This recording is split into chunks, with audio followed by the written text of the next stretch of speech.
DJ Sax à la prod. Rayuwa ita ce karuwa.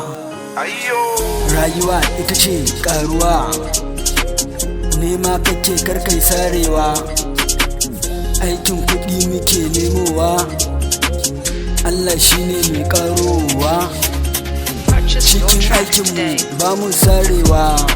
A rayuwa ya kamata ka zangwarzo. Hakan zai nuna cewa kana da ƙwazo. A idan jama'a kuma kai musu hazo. Musamman in ka zama mai koyi da manzo.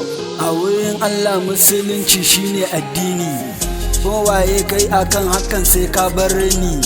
Addini ne wanda da sharri yake yin hani, da kuma kyakkyawan aiki yake umarni.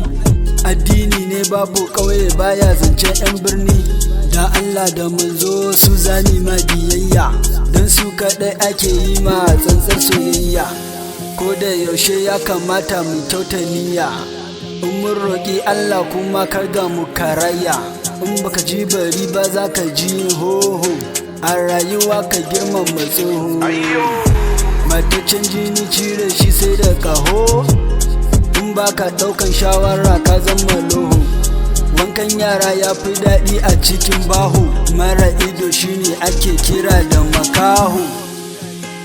Gamji komai sassaƙa sai ya yi toho, kaza kuwa ba ta son ganin shaho. Mai ɗaukan kayan wani ya zama ɓarawo, in ya yi sata dole ne a yi masa ihu. Jaki ko na misira ne ba shi da ƙaho. Rayuwa ita karuwa. Rayuwa ita ce karuwa. Na Allah kai ɗaya ne masanin komai, kai ne mahalicin ƙasa da sammai. Ka halicin gyaɗar da ke bamu mai, ka wadata mu da yawan malamai. Allah ka sa ba ma yin ƙasa da gwiwa ba, ka daidaita musu zance a labai. Kana musulmi?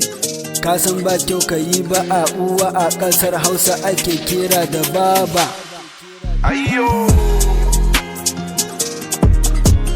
Tabbas ka san haramun ne ka yi caca.